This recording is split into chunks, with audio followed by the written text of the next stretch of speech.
Nibbāna, the deathless.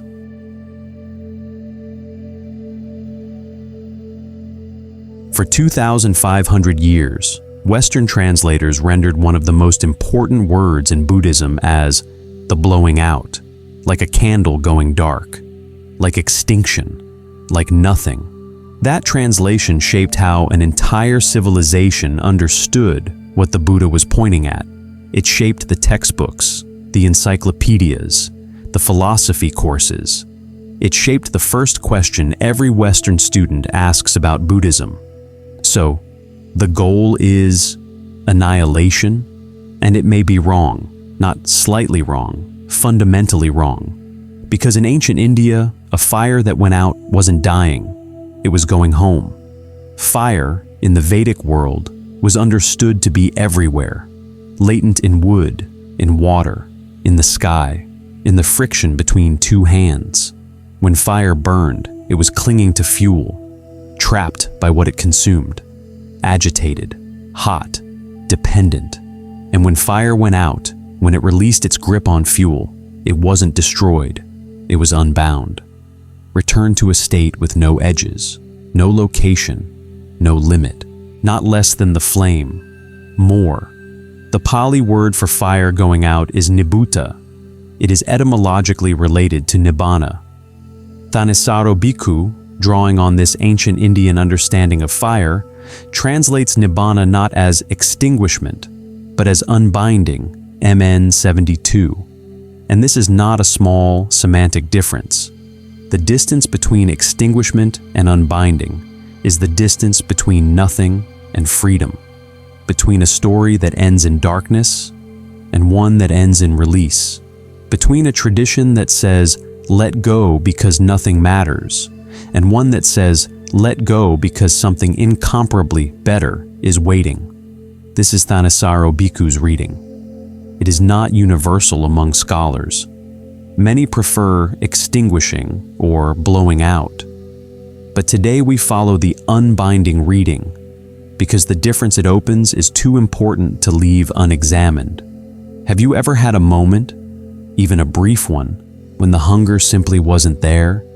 Not because you got what you wanted, not because you gave up, not because you distracted yourself. Just, for a moment, nothing was missing. The reaching that usually runs underneath everything you do, planning the next meal, rehearsing the next conversation, scanning for the next problem. It wasn't there. And in that space, something was present that is very hard to describe. Not emptiness, not numbness, something more like ease, like a fist you didn't know was clenched, opening. The Canon has a word for what you touched in that moment. Today, we find it. Act 1. What it is not. But first, before we can say what nibbāna is, we need to hear what the Buddha said it is not. And he was remarkably thorough about this. More thorough, perhaps, than about anything else he taught. In the Udana, a collection of the Buddha's inspired utterances, moments when the teaching rose to the surface unbidden, there is a passage that has stopped readers for 25 centuries, UD 8.1. The Buddha is at Jeta's Grove in Savath, giving a talk concerned with unbinding. And what he says is unlike anything else in the Canon. No story, no simile, no dialogue, just a description, or rather, an undescription of what he is pointing at. There is that dimension, monks, where there is neither earth, nor water, nor fire, nor wind. 4 elements. In the Buddha's world, these were not just physical substances. They were the fundamental categories through which all material experience was understood. Solidity, fluidity, heat, motion. Everything you can touch, see, measure, weigh, swept away in a single sentence. Nibbāna is not made of anything, but he doesn't stop. Neither dimension of the infinitude of space, nor dimension of the infinitude of consciousness, nor dimension of nothingness, nor dimension of neither perception nor non-perception. These are the four formless attainments, the deepest meditative states a mind can enter while still within the conditioned world. A monk who has mastered all four has gone further into the interior landscape than most human beings will ever travel. The dimension of infinite space, the dimension of infinite consciousness, the dimension where nothing at all seems to exist, and the most rarefied state of all, where perception is so subtle it can barely be called perception, and nibbāna is not any of them. This matters because every contemplative tradition has its version of the highest state. Nibbāna is not a state. It is not the top floor of a building you have been climbing. It is not in the building at all. Still, he continues, neither this world nor the next world, nor sun nor moon. Not here, not there, not anywhere that can be pointed to on any map, physical or cosmological, not in this life, not in the next, not under any light that illuminates any world. And then the final three. And there, I say, there is neither coming nor going nor staying, neither passing away nor arising, unestablished, unevolving, without support. 14 negations. Count them. 4 physical elements, everything material, removed.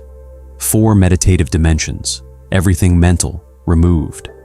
4 cosmological markers, every possible location, removed.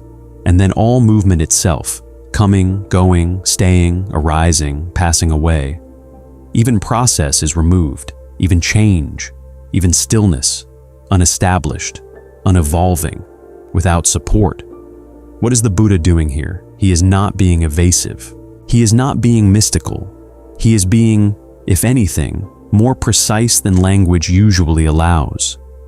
He is using words to draw the perimeter of what words cannot contain. Every category you might reach for, material, mental, spatial, temporal, dynamic, he lifts it, examines it, and sets it aside. Not because nibbāna is less than these things, because it is not among these things. Not because it is empty, because the net you are using to catch it has holes too large. That phrase at the end, without support, deserves attention. In Pali, the word for support is aramana, the object that consciousness rests upon, the thing the mind leans against. Every moment of ordinary consciousness has an aramana. You are always conscious of something. And nibbāna, the Buddha is saying, has no such object. The mind in nibbāna does not rest on anything. Thanissaro Bhikkhu puts it plainly. Nibbāna is most emphatically not a place. It is realized only when the mind stops defining itself in terms of place, of here or there or between the two. The Buddha stopped here. We will too.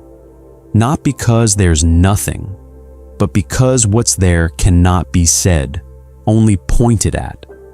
The strain you feel when language reaches for something and finds nothing to grip. That strain is not a failure of the teaching.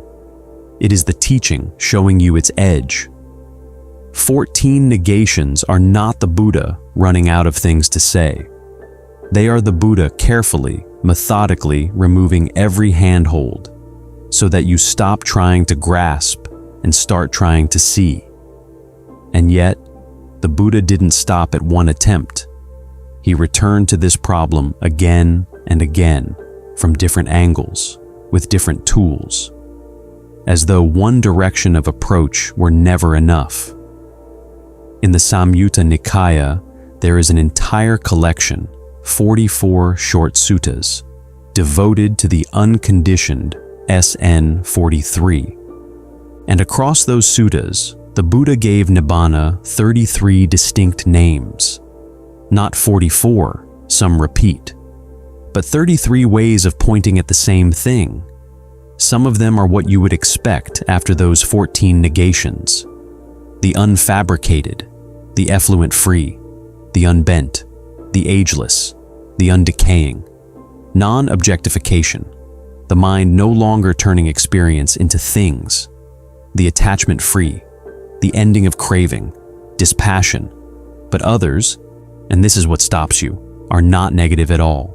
Peace, Santa, the deathless, Amata, the exquisite, Panatta, bliss, Siva, the secure, Kama, and then a cluster of names that sound almost like a sailor's prayer: the island, Dipa, shelter, Lina, the harbor, Tana, refuge, Sarana, the ultimate destination, Parayana, the far shore, Para, the true, Saka, permanence, Duva, purity, Sudi, release, Muti, unbinding, Nibbāna, 33 names. And every single one of them, in every single sutta, receives the identical definition: the ending of passion, the ending of aversion, the ending of delusion. Not a different definition for peace than for the deathless. Not a different meaning for the island than for the far shore. 33 angles of approach, one destination. They circle, none of them land. But all 33 together draw the shape of what none of them can individually reach. Like 33 fingers pointing at the same moon, and the moon indifferent to every one of them. Notice what is happening. The 14 negations in Udana 8.1 tell you what nibbāna is not. Not earth, not water, not any world you know. But these 33 epithets begin to tell you what it is like. Not a void, not a blank, not the cosmic shrug of a universe that doesn't care. An island, a harbor, shelter, the deathless, the exquisite, the secure. These are words of arrival, not departure. Words that suggest something you come to, not something that simply disappears. Something is there. The Buddha was consistent about this across decades of teaching, in hundreds of discourses, to thousands of monks. Something is there. And he circled it with every word he could find, knowing that no single word would ever touch it. The Buddha stopped here. The 33 names drew closer than the 14 negations, but they still circled. We stop with them, not because the circle is empty, because entering the center is not a feat of language, it is a feat of the mind. But if you are starting to wonder, after all these negations, after all this circling, whether the Buddha ever said one definitive, positive, unmistakable thing about nibbāna, he did. Once. And it changes everything. Act 2. What it is. And then, after all the negations, after 33 names circling without landing, the Buddha says the one thing he can say positively. It comes in the third of the Udana's unbinding passages, UD 8.3, and it is, in its way, the most remarkable sentence in the entire Canon. There is, monks, an unborn, unbecome, unmade, unfabricated. 4 words. Not there might be, not I believe there is, not the tradition holds that. There is an assertion, flat, unqualified, from a teacher who spent 45 years refusing to make metaphysical assertions, who told his monks again and again that speculation about the nature of ultimate reality was a thicket, a wilderness, a fetter. This one sentence lands like a stone in still water. There is an unconditioned. And then the Buddha does something a philosopher would recognize. He offers a proof. If there were not that unborn, unbecome, unmade, unfabricated, there would not be the case that escape from the born, become, made, fabricated, would be discerned. But precisely because there is an unborn, unbecome, unmade, unfabricated, escape from the born, become, made, fabricated is discerned. The logic is tight. Step 1, there is an unconditioned. Step 2, if there were not, escape from the conditioned would be impossible. Step 3, but escape is discerned. People have experienced it. Arahants have reported it. The evidence is there. Conclusion. Therefore, the unconditioned must exist. Notice the direction.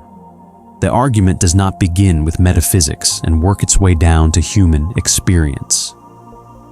It begins with human experience, the observed fact that some beings have been liberated, and works its way up to a metaphysical conclusion. The Arahants are the evidence.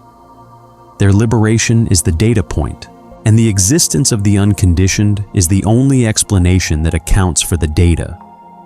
This is not faith. This is not theology.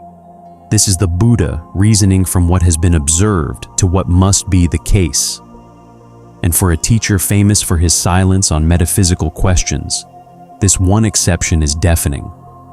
But the Buddha knew that a logical proof, however tight, is not the same as understanding. You cannot think your way to nibbāna. So he reached for a different tool, not logic, not negation, metaphor. And he found, perhaps, the most perfect metaphor in the history of religious thought. It comes in a conversation with a wanderer named Vacchagotta, MN 72. Vacchagotta was a professional questioner, a man who went from teacher to teacher, testing their positions. He came to the Buddha with 10 metaphysical questions. Does the cosmos have an edge? Is the soul the same as the body? Does the Tathagata exist after death? The Buddha refused everyone, not evasively, explicitly.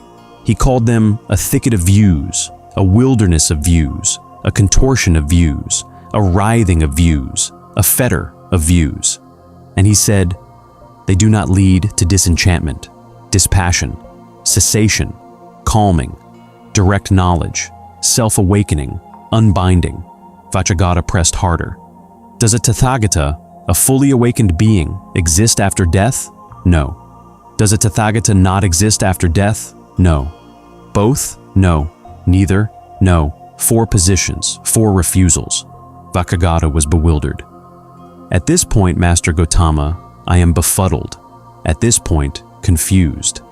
And the Buddha said, of course you are, Vacha. Of course you are. This Dhamma is deep, hard to see, hard to realize, tranquil, refined, beyond the scope of conjecture. And then, instead of explaining, he asked a question. If a fire were burning in front of you, would you know that a fire was burning in front of you? Yes, and if someone were to ask you, this fire burning in front of you, dependent on what is it burning, what would you say? I would say it burns dependent on grass and timber as its sustenance. And if that fire were to go out, would you know that the fire had gone out? Yes. And if someone were to ask you, this fire that has gone out, in which direction did it go? East, west, north, south? What would you answer? Vacchagotta paused, and then he said the words that unlock the entire teaching. That doesn't apply, Master Gautama. Any fire burning dependent on a sustenance of grass and timber, being unnourished, from having consumed that sustenance and not being offered any other, is classified simply as out. Out, nibbūta, the same root as nibbāna. Here is the hinge. In the world Vacchagotta and the Buddha both inhabited, fire that had gone out had not been annihilated. It had been released from its entrapment in fuel, released from the agitation of burning, released from dependence. And Thanissaro Bhikkhu, in the Mind Like Fire Unbound, traces this understanding back to the Vedas themselves. Fire burns, agitated, trapped, and hot, because the fire element clings to its fuel. When it lets go of the fuel, it goes out, cool, and unbound. The fire is not destroyed. It simply no longer latches on. The Buddha then applied the metaphor directly to the awakened being. In the same way, Vasha, any form by which one describing the Tathagata would describe him, that the Tathagata has abandoned, its root destroyed, like an uprooted palm tree, deprived of the conditions of development, not destined for future arising. The same for feeling, perception, mental formations, consciousness, all five aggregates, abandoned. Freed from the classification of form, Vasha, the Tathagata is deep, boundless, hard to fathom, like the sea, not like a candle snuffed, not like darkness, like the sea, deep, boundless, hard to fathom. And here, at the exact center of the teaching, we hit the third wall. The Buddha stopped answering Vacchagotta, not because there is nothing there, because where did it go is the wrong question. The question assumes a traveler, someone who was here and went there. Remove the traveler. Remove the identification with form, feeling, perception, fabrication, consciousness, and the question dissolves. Not into nothing, into something that language cannot follow. Where did the fire go? Nowhere. It is simply unbound. And to ask where is to reimpose the very framework that unbinding has left behind. We stop here with the Buddha, not because the answer is empty, because the question has reached the edge of what questions can do. There is one more voice worth hearing before we move on, not the Buddha's, his chief disciples. A monk named Jambukadaka once asked Venerable Sāriputta, the foremost in wisdom among all the Buddha's students, a direct question. What, friend, is nibbāna? SN 38:1. And Sāriputta answered without metaphor, without negation, without metaphysics. The destruction of lust, the destruction of hatred, the destruction of delusion. This, friend, is called nibbāna. That is all. No fire, no sea, no 14 negations. Just 3 poisons, ended. This definition, rendered here in Bhikkhu Bodhi's translation, as Thanissaro Bhikkhu has not translated this particular sutta, is perhaps the most practical sentence ever spoken about the Buddhist goal. It does not ask you to imagine a dimension beyond dimensions. It does not ask you to solve a philosophical puzzle. It asks you to notice 3 things happening in your own mind: lust, hatred, delusion, and to understand that their ending has a name. Not something you reach at death, not something reserved for monks in forests, something that happens in this mind, when passion, aversion, and confusion are no longer feeding. So where are we? 14 negations told us what nibbāna is not. Not any element, not any state, not any place. 33 names circled what it might be like: peace, the deathless, the far shore. One logical proof told us it must exist, because liberation has been experienced. One fire metaphor told us its nature, not extinction, but unbinding. And one disciple told us its simplest definition, the ending of lust, hatred, and delusion. But the Buddha also refused 4 questions about it. And that refusal, that silence, may be the most important teaching of all. Act 3, the silence and the path. There was a monk named Malunkyaputta, and Malunkyaputta had a problem, MN 63. He had been practicing under the Buddha. He had left his home, shaved his head, put on robes, but something was bothering him. The Buddha had never answered certain questions. Is the cosmos eternal or not? Is the cosmos finite or infinite? Is the soul the same as the body or different? Does the Tathagata exist after death or not, or both? or neither? These questions gnawed at Malunkyaputta. And one day he went to the Buddha and said, essentially, answer me, or I'm leaving. The Buddha's response was a story. A man is shot with a poisoned arrow. His friends and relatives bring a surgeon, but the man says, I will not let the surgeon pull out this arrow until I know whether the man who shot me was a noble, a Brahmin, a merchant, or a laborer. Until I know his name, until I know whether he was tall or short, until I know whether the bow was a long bow or a crossbow, until I know whether the arrow was made of reed or cane. The Buddha's conclusion was blunt.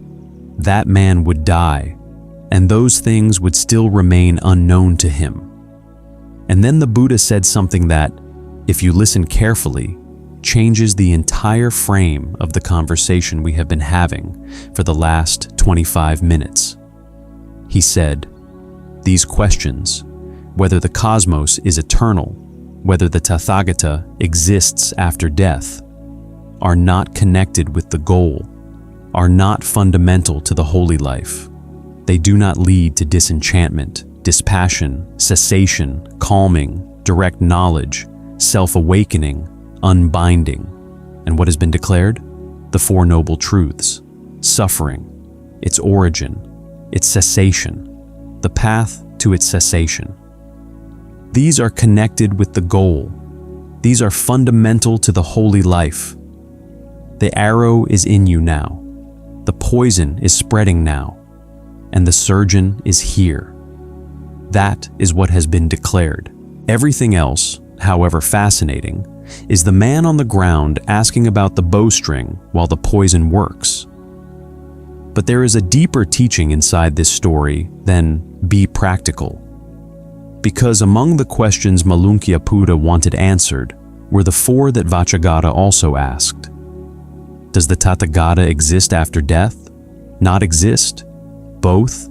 Neither?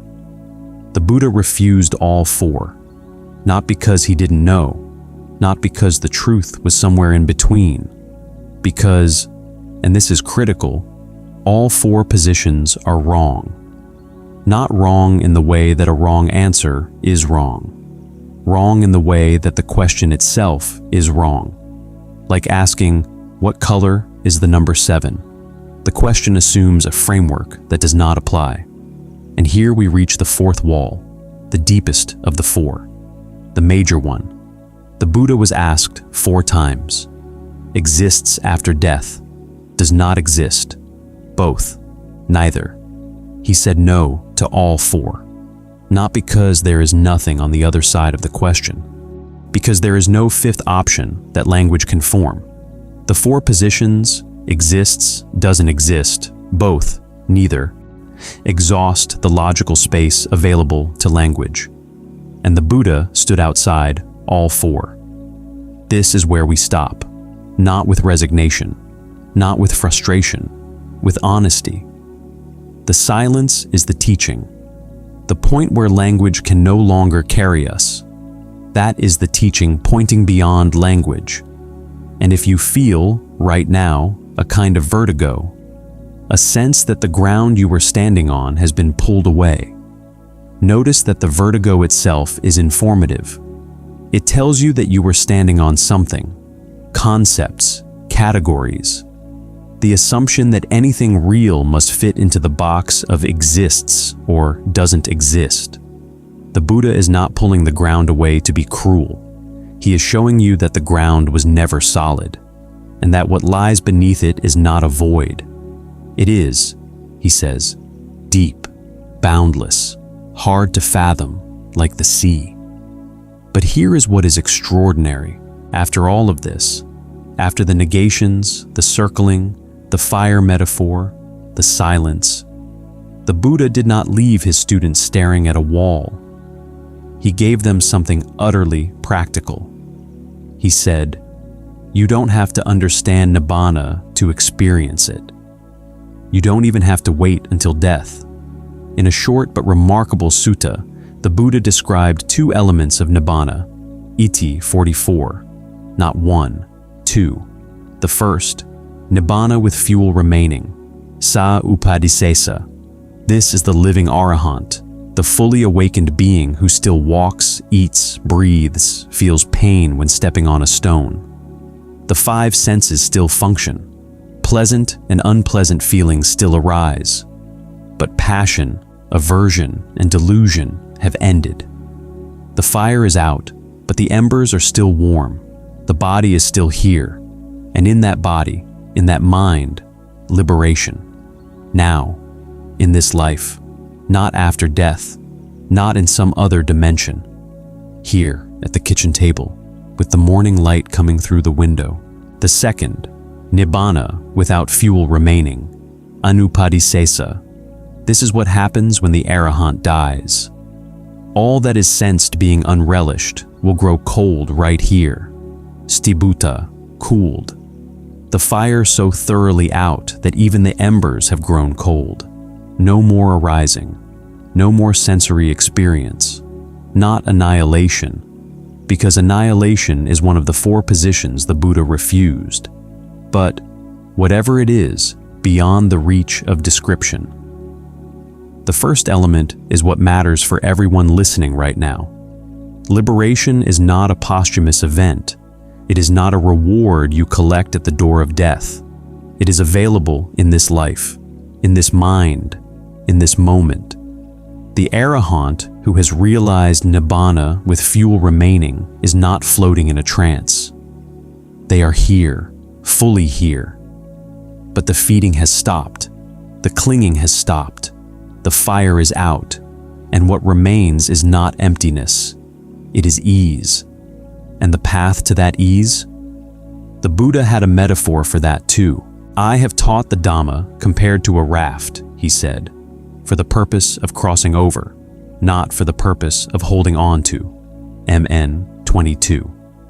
The Noble Eightfold Path. Right view, right intention, right speech, right action, right livelihood, right effort, right mindfulness, right concentration is fabricated. You build it, you develop it, you practice it day after day, and it carries you across the flood of suffering to the far shore. But here is the paradox that sits at the heart of the entire teaching. The path is fabricated. Nibbāna is unfabricated. A conditioned practice leads to an unconditioned result. How?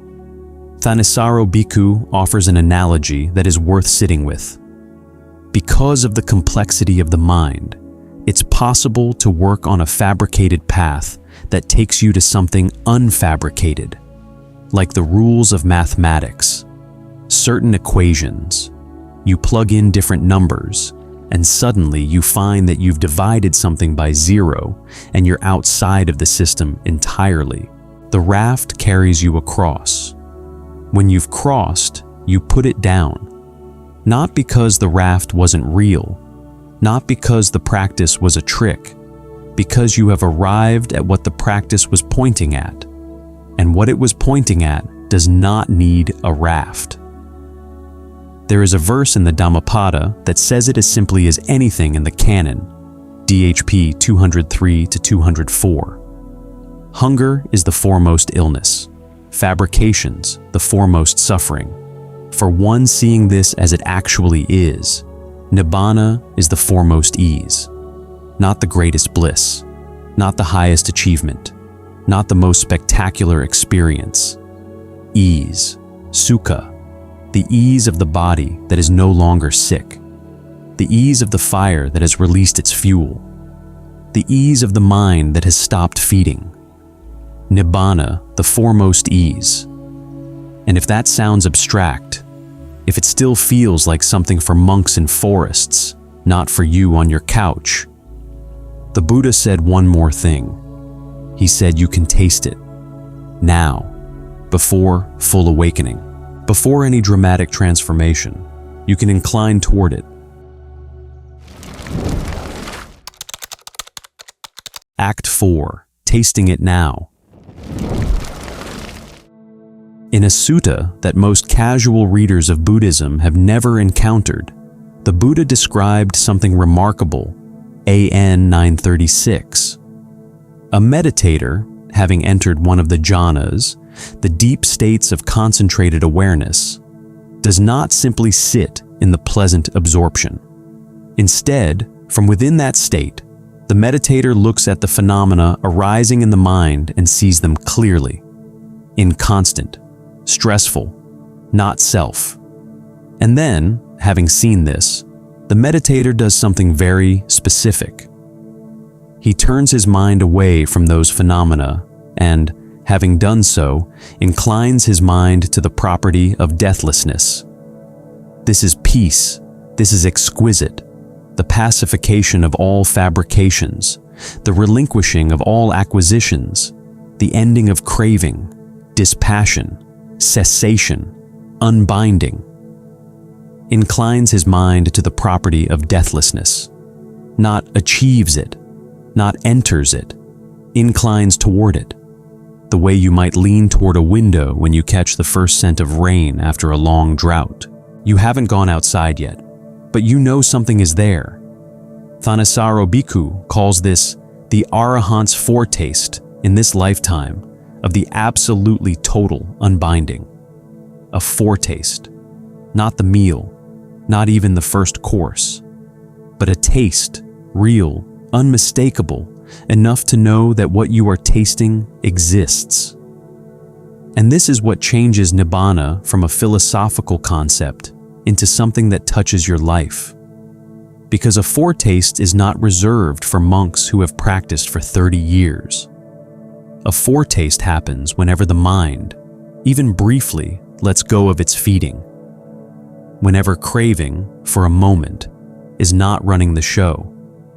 Whenever the reaching that usually operates underneath every waking second, planning, wanting, avoiding, rehearsing, goes quiet. Not because you suppressed it, because for a moment it simply wasn't needed. Remember the moment from the beginning of this video? The moment when the hunger wasn't there. Not because you got what you wanted. Not because you gave up wanting. Just for a breath, for a few seconds, the machinery of craving went still. And in that stillness, something was present. Not excitement, not achievement, not even happiness in the way you usually use that word. Something more like the absence of a weight you didn't know you were carrying.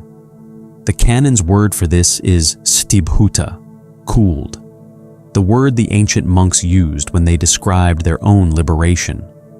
Cooled am I, unbound, not cold, not frozen, not numb. Cooled the way a fever breaks and the body returns to itself.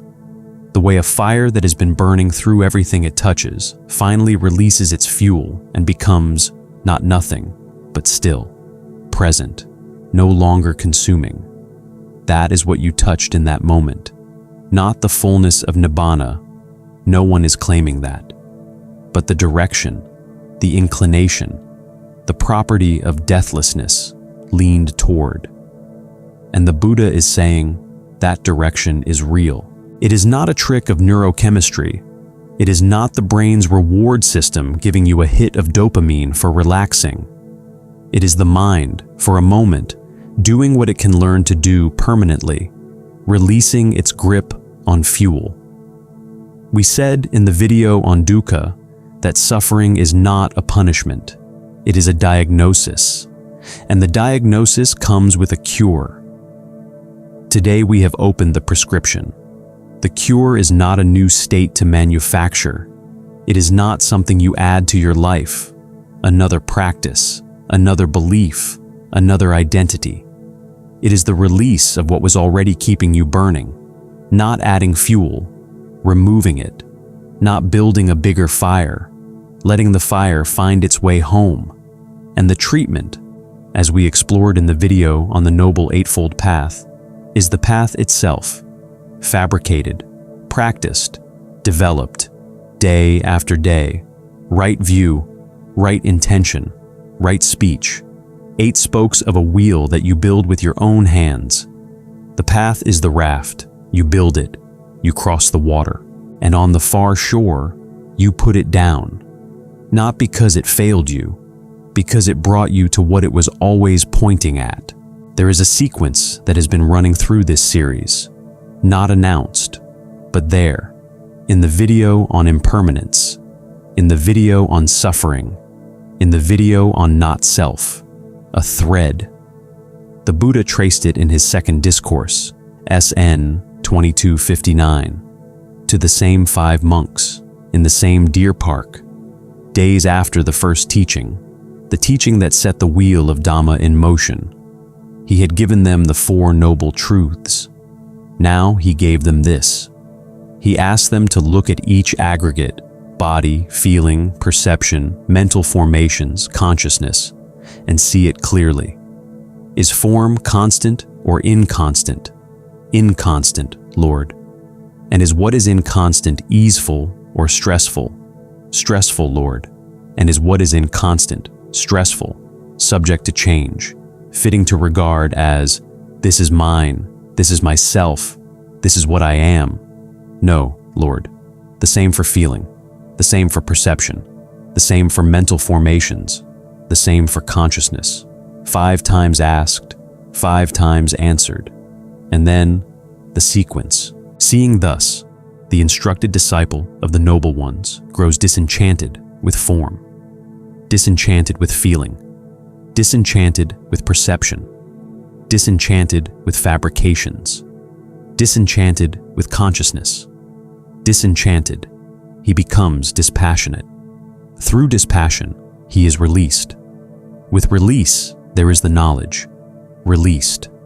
He discerns that birth is ended, the holy life fulfilled, the task done. There is nothing further for this world.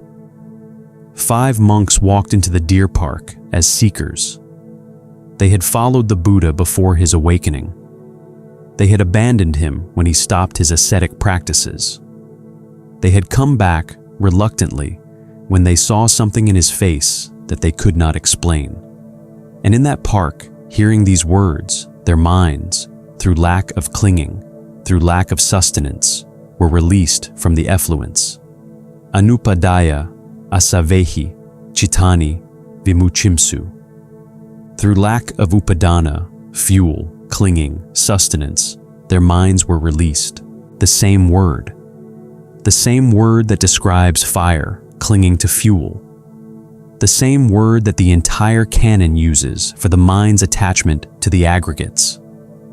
The fire went out, not because it was forced out, not because experience was destroyed, because through understanding, through seeing clearly, the fuel simply ran out.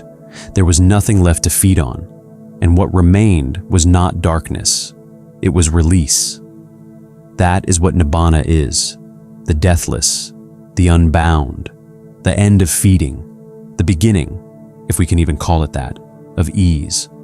Not a place you go, not a state you achieve, not a reward you earn. The fire going home, the mind, finally, after all its wandering, all its clinging, all its burning through lifetime after lifetime of fuel, the mind released, cool, unbound, still giving light, but no longer on fire. The Buddha pointed at this for 45 years. He used negations and names, logic and silence, fire and sea. And every time he pointed, he was honest. The finger is not the moon. The words are not the thing. The raft is not the shore, but the shore is real. There is an unborn, unbecome, unmade, unfabricated. And because there is, escape from the born, become, made, fabricated, is discerned.